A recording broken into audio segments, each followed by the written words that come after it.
So you got your list for the top five Robin Williams movies? Yeah, I think there's going to be a lot of duplicates.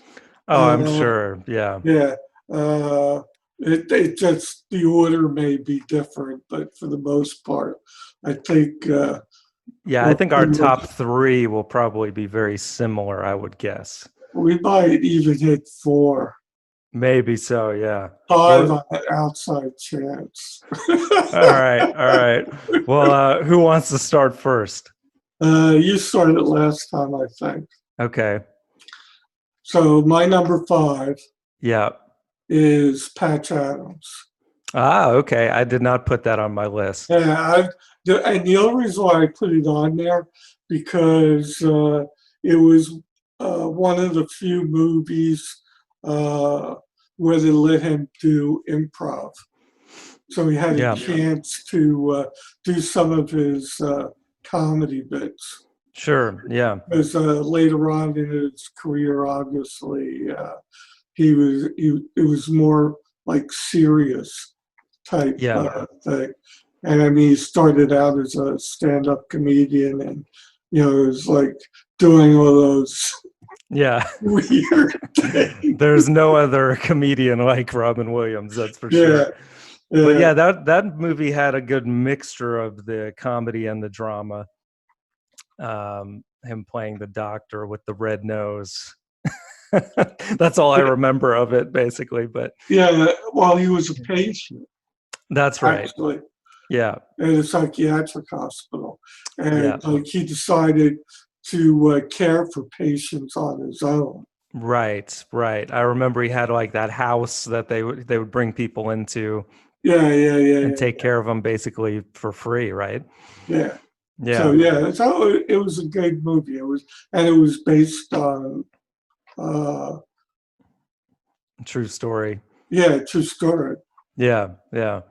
Cool. Well, yeah, Uh, my uh, number five is not that, but it's similar in that it's also Robin Williams playing a doctor.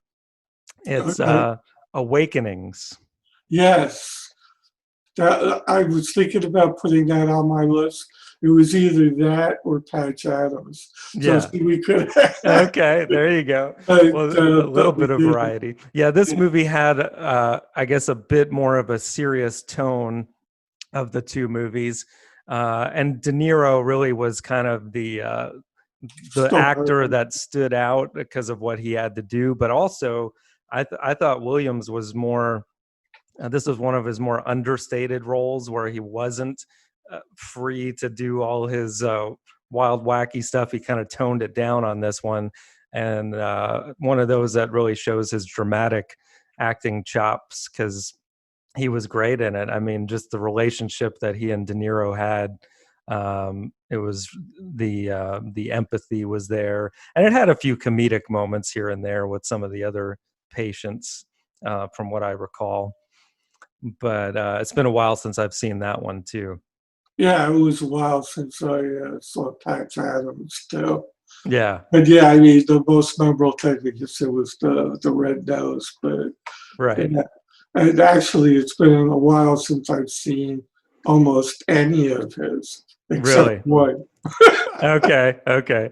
So what's your number four? My number four is Mrs. Doubtfire. Ah, okay. I did not put that either. You did not put that either. Oh no, Yeah, we made that. I, yeah. yeah, But that, I mean, man, it's been a long time since I've seen that one. But yeah. What is it? it's definitely one of his most 93. crowd pleasing movies, I would say. Yeah, it was like he gets a divorce, Right, and so then he dresses up as a woman and applies for a maid at his right. wife's house because he wasn't getting custody of the children. So it was Yeah, the only way he could get custody and stuff like that. yeah. But he won his fourth Golden Globe Award. Oh, did he really? Yeah, Yeah, I for that. mean, he was obviously great in it. I mean, the premise is kind of ridiculous, especially that they don't, recognize or Yeah. I don't know. It's so weird, but it has some classic moments, like when he throws the fruit at Pierce Brosnan and says, "Oh, it was a run by fruiting," or whatever. So ridiculous. You could tell he threw some of his stuff into that movie as well, and had fun playing a woman. Kind of a different take, I guess, on what was that Dustin Hoffman movie, Tootsie? Yeah, Uh, yeah, yeah, right. right. Yeah. But okay, yeah, an enjoyable movie for sure. So my number 4 is a kind of a dark turn, a weird movie that came out in the early 90s, directed by Terry Gilliam again, the Okay. the I know. Fisher King. Yes. I think he won a Golden Globe for this as well, where he plays a homeless guy who's not all there mentally. And it's been a while since I've seen this one too, but I think it's a great film. Definitely, you can tell Gilliam directed it because it's out there for sure. But it's a good movie that again has this kind of strong relationship between Williams and the other main character, which was Jeff Bridges, who played this radio DJ who was had some attitude issues that through his relationship with Williams kind of becomes a better person. And it the reveal of how they're connected later is pretty wild. But it's a Williams was so great in this as just like the carefree, crazy guy. He could really go full Robin Williams in that movie. Yeah, I'm not even sure I saw that one. Oh, really? Yeah. Yeah, it's an interesting one for sure. Robin Williams gets naked a few times in the movie, so No, you would have I remembered. definitely didn't see that one. Yeah, I think he at one point he gets naked and he's like rubbing himself on the grass in New York Park, whatever that is. So, and he's Central singing Park. Central Park, right? Yeah. And he's singing, "I like New York in June. How about you?" Yeah, I definitely. I'm gonna have to add that to my list. Yeah, for sure. So what's your number 3? My number 3 is Good Morning Vietnam. I was waiting for that. I was going to see who had that first. So I have that higher on my list, but yes, you got to have this one, man. Classic. Just for that, just for him yelling that every time. Yeah, I know. So classic, but based on another true story about the real Adrian Cronauer, who was a radio DJ in Vietnam. Yeah. Directed by Barry Levinson, and the cast is excellent. Like all the other DJs that are in the movie, Bruno Kirby is kind of like the douchey boss that he's hilarious in it. Forrest Whitaker plays like his friend in the movie, and just so many, not just the DJ scenarios where he's able to go, like we said, full Robin Williams, but also when he's teaching the class English, like all the curse words and stuff. It's so great, man, when they're just repeating back to him. And the relationships between him and the Vietnamese are great. There's some real heart to the movie, and some heavy stuff in the movie as well. But I remember us seeing this at Pop Pop's Theater when it came out. Really, I don't remember that. Yeah, it was. I know we've seen it a couple of times. We saw it a couple of times in Salem, and then. But yeah, we probably did see it. If I remember correctly, we did one of our like all-day triple features where we'd watched. The 3 movies at the same time. Yeah, I think it was that, 3 Men and a Baby, and Moonstruck. Okay. So yeah, pretty good day overall. It was a good day. Yeah, and he also got his first Oscar and his first Golden Globe award. Yeah. to do that movie. Yeah, he's so good in it, man. I mean, just the music was great in the movie too. All the great '60s music that would intersperse with just him doing, like when he does the weather. It's so hilarious when he's like, "It's damn hot out there, and tomorrow is gonna be hot and wet." It's just so great, man. He does all the accents and impressions and. Uh, I mean, a Walter Cronkite impression, everything that you can Yeah, imagine. It's so great. yeah. I mean, it like, just like the other one that I did with Patch Adams, it Yeah. gave him an opportunity to do the dramatic part and Hmm. his stand up stuff at the same time. Yes, indeed. So my number three is Good Will Hunting. That's my number two. Okay. Yeah, I told you. I told you our top three will probably be the same, just different order. Yeah, But yeah, he was classic in this. He did win the supporting actor award Oscar for this movie, and well deserved. I mean, he was great. Dramatic. He did have some comedy in there here and there. The relationship between him and Matt Damon, but the drama was really excellent in this one. The way that he connected him and eventually helped that character relating to him. yeah. Again, playing a doctor, this time a psychiatrist. Right. Yeah.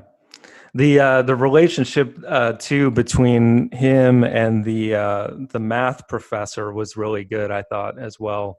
Well written by Damon and Affleck. So they had that conflict going, but then yeah, everything that he was able to relate on, and that he did a pretty good Boston accent too. But very cool. So that's your number two. So my number two uh, is Dead Poet Society. That's my number one. Yeah, I imagine it was. Okay, so very good. Yeah, I mean, amazing movie for many reasons, but yeah, his performance, I definitely see why you put it as one. So my one is Good Morning Vietnam. Right, obviously. Yes. But yeah, I mean, he was able, the balance of the comedy and the drama on this one was almost like perfect. And yeah, this, I remember this movie having a big effect on me because it was like one of those professors that you wish you had, Yeah, I as an really English like took professor. an interest, and you actually learn something. Right. And he has some great speeches. When he has the kids all kind of huddle up and he tells them, why do we read poetry? Because it's about love and passion, not just reading them sonnets and stuff and then calling it a day. He Yeah, shows them, what life is all about. Like I remember, um, I know I'm butchering it, but he has that thing where he says, science and uh, engineering; those are all noble pursuits, but love and all those things. That's why you go after those, but that's why we do those things. So then, obviously Ethan Hawke and the other young actors in it were all great. Carpe diem, that whole thing. seize the day. Yeah, yeah. And then of course, it has the tragic part of one of the kids who Yeah, has the issue with his father relationship, but it has that great bittersweet ending though, where not to give it away, but Williams has to leave, but then he gets that great send off by the kids. I love that whole thing of him showing them. Really, most of the movie is him teaching them to think for themselves, to have free thought, And that was one of the things, is like standing on the desk and having a different perspective. Or the other exercise he did with them with walking their own way, that all that stuff. So pretty cool, especially in the time that it was supposed to take place, where it was a very strict school. Probably reminded you of Catholic school growing up. Yeah, yeah. So, But I didn't have any teachers that were that good. right. Yeah, exactly. Yeah, I actually had a really cool professor, not nearly that good, but one that stood out at UGA in finance, mainly because he came off as really mean, and he would say just uh, things to everyone like, "Did you read?"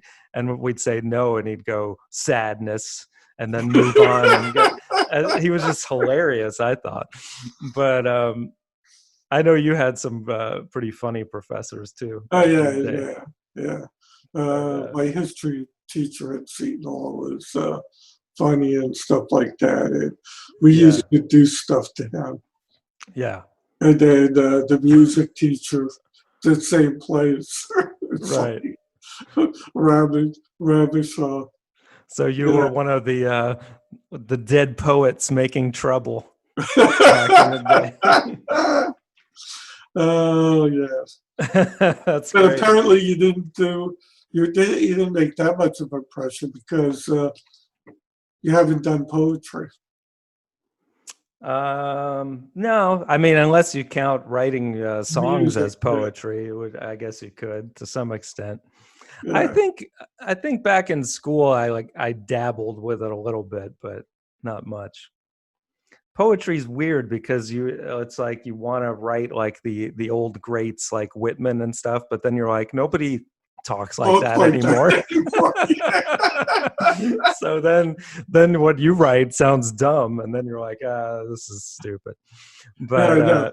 I mean, yeah, people did actually talk like that, right, right, like in the 1800s, 1900s. exactly. Yeah, So but proper, yeah. yeah, early 1900s. But yeah, nobody talks like that anymore. Exactly. Yeah. Well, this is a good list. This is going to be interesting now to piece together our top three. I So, know so let's because see. we each had the top three, but in a different order. Well, I think Dead Poets will have to be number one because you had it at one and I had it at two. Okay, And then we can do Good Morning Vietnam at two because I had it at one and you had it at three. that sounds right. And then Goodwill Hunting obviously will be three. Right. So now, 4 and 5 are both different. so it's a battle of Mrs. Doubtfire and the Fisher King. So let's go to our good friend Letterboxd and see what has Use a my higher grade. MDB and we're probably better. Fisher King has a 3.8. Okay. Let's see, Mrs. Doubtfire 3.5. So Yeah. I win. All right. So okay, Fisher King at 4 and Mrs. Doubtfire at 5. Sounds good. Good That's a pretty list. solid list. Yeah. Yeah.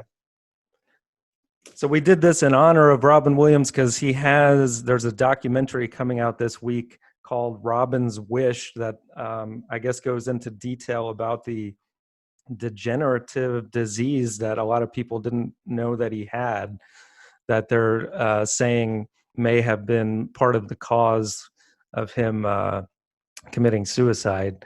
So did you even know that was the case? No. Yeah, it's I mean, I guess it's true. I don't know, but it's yeah, it says a deadly neurodegenerative disorder known as Lewy body dementia. So I Didn't don't even know. know there was such a thing. Yeah, but I guess it affected him in like the years leading up to it. So Definitely will be a downer of a documentary, I'm sure. But Well, hopefully they show some of his clips, yeah, I'm sure they the will. good stuff.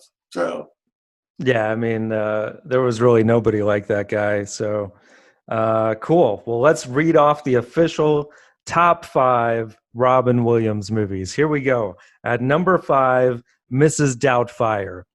At number 4, The Fisher King. At number 3, Good Will Hunting. At number 2, Good Morning Vietnam. And at number 1, Dead Poets Society. Yeah. yeah, I'm glad you got to do the Good Morning Vietnam. Yeah. Yeah, I want to go watch that again now. That's probably the one I've watched the most. And that's Yeah, I think partly it's the why I one put that it at I've number watched the 1. most. The other ones I probably saw uh, at least once. Yeah. Yeah, I wanted to mention a couple other Good Morning Vietnam things that most people don't even think about, but like there's that scene where Bruno Kirby says something to Robin Williams to get his attention in a meeting, and he says, and if you do, and if you do, and then as soon as he leaves the room, they all laugh at him and repeat the and if you do. It's so great. And yeah, him teaching the class is so great. Like there's a part where one of the Vietnamese guys is he puts him through an exercise where he says, this lady spills some soup on your lap, what do? And he says, I do nothing. And then they're all laughing, and he goes, come on, you'd be mad. What now? She's stabbing you with forks, what are you gonna do? And he says, I am waiting to die. just the way he says it, man. Like all the other characters, including Williams, are really funny in that movie. And it's one that I can easily watch again and again. So, and same goes for Dead Poet Society. Really, it has good repeat value, good lessons in that one. So, yeah, strong list. So, what are we gonna do next week? I don't know. You've been coming up with them lately. I figured you had an agenda. Okay, so Not a real agenda, but I was noticing now that we've made categories on our YouTube channel, we only have 2 in the other category, which is just like wild card stuff. okay. And I did have one that I thought of before, which might be interesting. Top 5 Oscar Best Picture winner movies.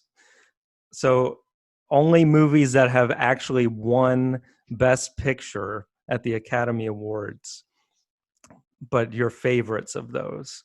Okay. So that would be a fun one to kind of go through the list. Yeah, that would probably, well, yeah. I mean, we could have also saved it for Oscar time. Yeah, that's why I was thinking maybe not. But unless you have a better idea.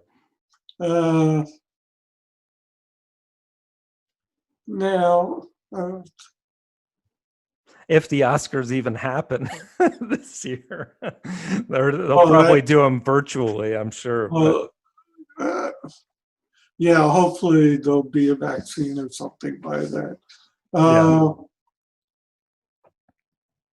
We could also go back to our decades series. We could do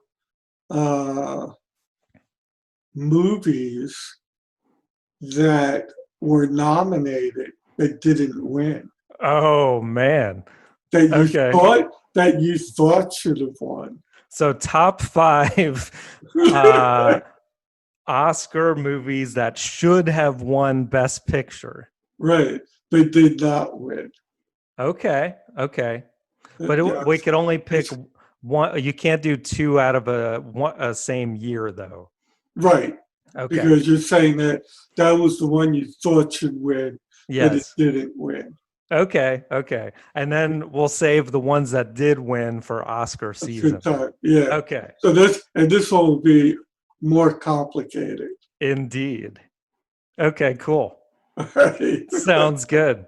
Man, that may be a tough one on certain years, because there's one year in particular that I think was just like one of the strongest years for movies, and that's 1994. So I don't know that I would, because the one that did win was also great, but the other one that didn't. Oh, anyway, we'll get But to yeah, it. but see, it's narrowing it down a little bit too. It's Yes, not as big as winning right. because now, if you felt that the picture that won was the best picture, well, now you skip that year and go to another year. Yeah, yeah, exactly. Yeah. Okay, very So, good. so it would be less choices, Yeah, although it'd be more complicated because you would have to go through each year and see what was nominated. A yeah, lot yeah. more homework involved. Yeah, but it's like these lists are readily available on Wikipedia and IMDb and all that stuff. So, okay, cool. We got some homework to do. So, Yeah, that's going to be a big homework. yeah. Okay, cool. Well, looking forward to it. So, if you like this, check out some of our other videos on our channel. Like, subscribe, ring the bell for notifications, all that good stuff. And we Right. will see you on the next one. Yeah, So, like 2 years ago. I don't think I yeah. would have picked any of the movies to Yeah, exactly. Yeah, there hasn't been many great ones in a win. while, honestly. But all right, we'll see you then. Love you. Love you too. All right, bye. Bye.